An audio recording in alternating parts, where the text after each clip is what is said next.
Enterprise, Houston. Go ahead, Bevo. We have a couple of updates to your pre-flight Q cards, the altitudes. Okay, stand by one. Okay, we're ready to copy. Separation is at 23.0. Next one, 18.0. Rolled out on final at 8.3, and then 1.9er. I suggest you go ahead and start your engines and begin your taxi.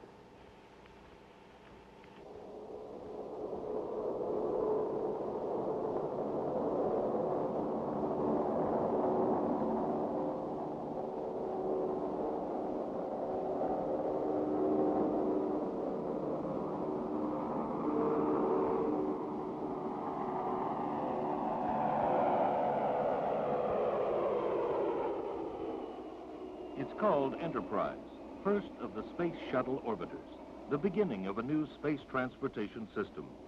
A craft that can carry up to 65,000 pounds into space and land back on Earth like an airplane.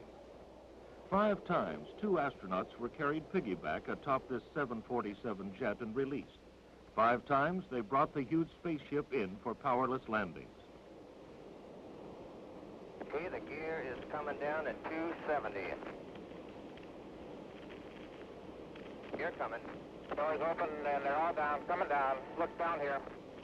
50 feet. 40 feet. 30. 20.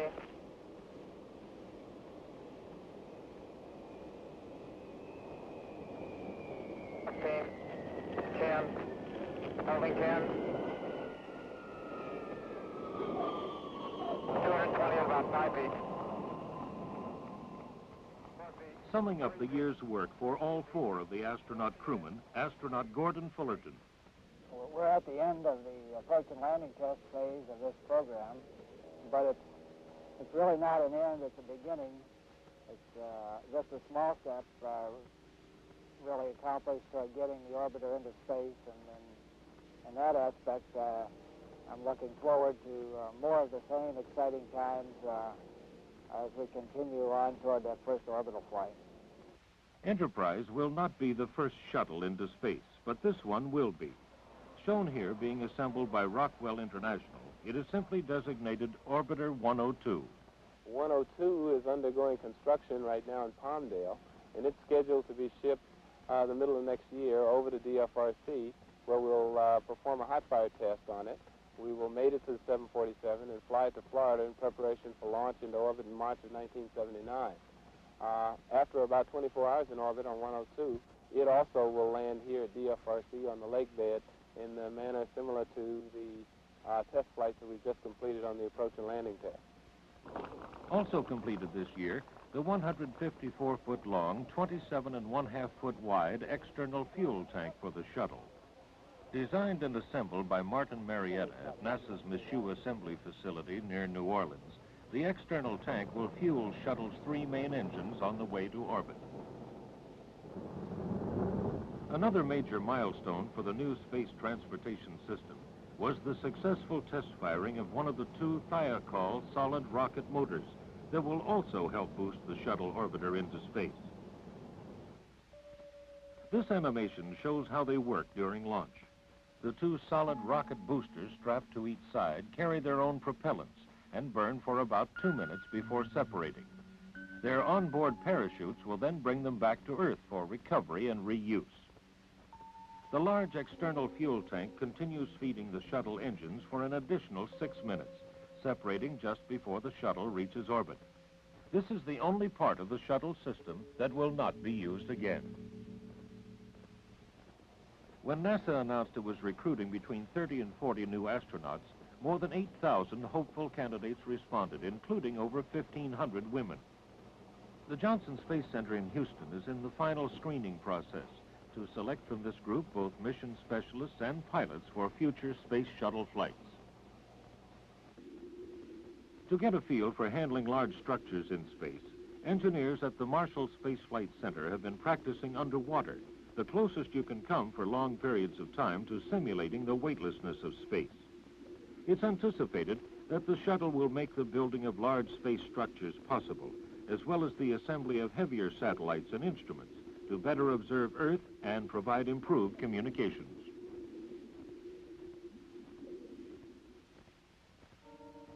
Even solar satellites could be constructed to beam the sun's energy to Earth if it becomes an economic and reasonable alternative to some of our ground-based energy resources.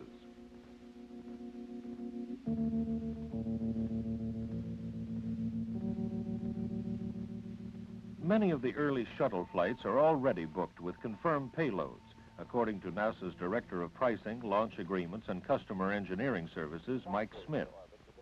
This payload section of a shuttle under construction gives some idea of the space available. On Earth. Well, we're sold out on flights through 1980 and have firm flight assignments through 1981. Typical of these flights are the launch of a long-duration exposure facility for NASA on Flight 7 and its retrieval on Flight 17. We have a full manned Spacelab line on Flight 11 and a Jupiter orbiter probe flying on Flight 26.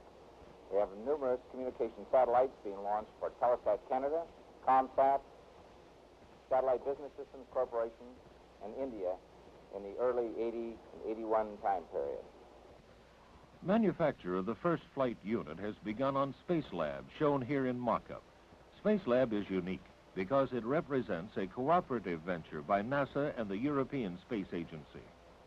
To be built in self-contained modules, the Spacelab will be placed inside the shuttle payload section. There, from 1 to 4 payload specialists will attend to a variety of experiments while working in a shirt-sleeve environment. Spacelab is expected to make significant contributions to science, medicine, industrial processing, and other fields. In space science, 2 unmanned Voyager spacecraft like this are now on their way toward the planets Jupiter and Saturn. Their journey could last over a decade, with investigations of more than a dozen major planetary bodies, including Uranus. The program is designed to yield valuable new information about the origins of the solar system and formation of the Earth. One of the ways it will do this is with pictures. Dr. Bradford A. Smith is Associate Professor of Planetary Sciences at the University of Arizona and team leader of the imaging experiment on Voyager. We begin our observations of both Jupiter and Saturn approximately 100 days before we arrive at the planets themselves. During that period of time, we're constantly looking at the planets. Each planet, both Jupiter and Saturn, rotates in approximately 10 hours. So every 10 hours, as we're approaching these planets, over that 100-day period, we will see the whole surface of the planet rotating beneath us. As we get closer and closer, the resolution gets higher. We see smaller and smaller features. And as we get very close, we finally get so close that we can't see. We don't have enough pictures to cover the entire surface of the planet. But we will select out particular features of great interest observed during that so-called observatory phase, and these features will be targeted for close examination as we fly by. The Voyagers will eventually leave the solar system, each carrying a cosmic greeting card in the form of a copper record. Called the Sounds of Earth, they were assembled by a group of prominent scientists and educators. The record begins with 115 photographs and diagrams in analog form that describe mathematics, chemistry, geology, and biology of Earth and our location. The pictures are followed by spoken greetings in 60 languages. Shalom. Hola y saludos a todos. Selamat malam hadirin sekalian. Hello from the children of planet Earth. The sounds of weather, surf, birds, and other animals, and almost 90 minutes of music from around the world. Finally, here in part, is the text of a printed message from the President of the United States on the chance that someone is out there. This is a present from a small, distant world, a token of our sounds, our science, our images, our music, our thoughts, and our feelings. We are attempting to survive our time so we may live into yours.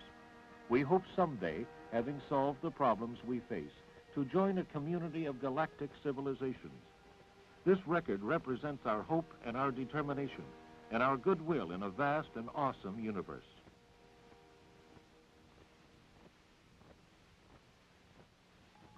How stars produce the energy that makes them burn so bright, and then how they transmit this energy through millions of miles of space, losing very little intensity along the way, is of great interest to scientists. To study the stars, HEAO-1, High Energy Astronomy Observatory, was launched in August. Already, HEAO's instruments have found a gigantic star whose X-ray radiation increases violently over a period of time, then returns to normal. HEAO-1 will be joined in its task of mapping the sky for X-ray sources by 2 other observatories in the future. NASA continued applying the technology and science learned in space to improve systems for managing the Earth and managing our business here on the ground. This includes further use of our remote sensing capabilities, which enable us to look at the whole Earth, or large regions of the Earth, in ways not previously possible. Landsat satellites 1 and 2, for instance, are helping us understand the condition of agricultural crops, forests, and groundwater, observations that make it possible to predict and manage more efficiently. Most of NASA's launches this year were paid for by other users in other countries. These included launches for the European Space Agency, Japan, Indonesia, and Italy. Not all the launches were successful, however. Both a Delta and an Atlas rocket failed shortly after liftoff, the first unsuccessful launch in 3 years for the Delta and since 1975 for the Atlas. More and more, NASA is working with other government agencies, such as the Department of Energy. NASA's understanding of rotating machinery, solar cells, and heat transfer is being applied to the development of windmills and better turbines. The Lewis Research Center in Cleveland, for example, is gathering information on as many electric vehicles as possible and is also working to improve nickel-zinc batteries. NASA is also applying solar energy technology to new developments that may bring it into effective use as part of the National Energy Program. Efforts to apply technology to make aviation safer, more economical, cleaner, and quieter continued this year at several NASA field centers. Energy efficiency to curb airplane fuel consumption has high priority. Areas of study include engine research, improved shapes, computerized flight control systems, and lighter, stronger aircraft structures.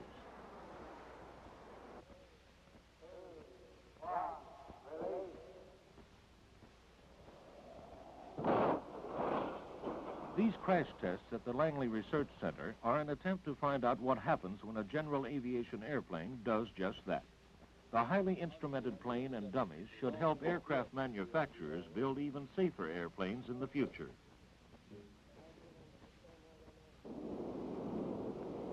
These spin tests look at a different safety problem, the problem of spins and stalls in general aviation airplanes. In part of the project, researchers are trying to determine the effects of tail design on spin characteristics. A new research aircraft, which combines features of both helicopters and conventional airplanes, the XV-15 tiltrotor, completed its first phase of flight testing. These short and vertical takeoff and landing aircraft may one day improve intra-city transportation.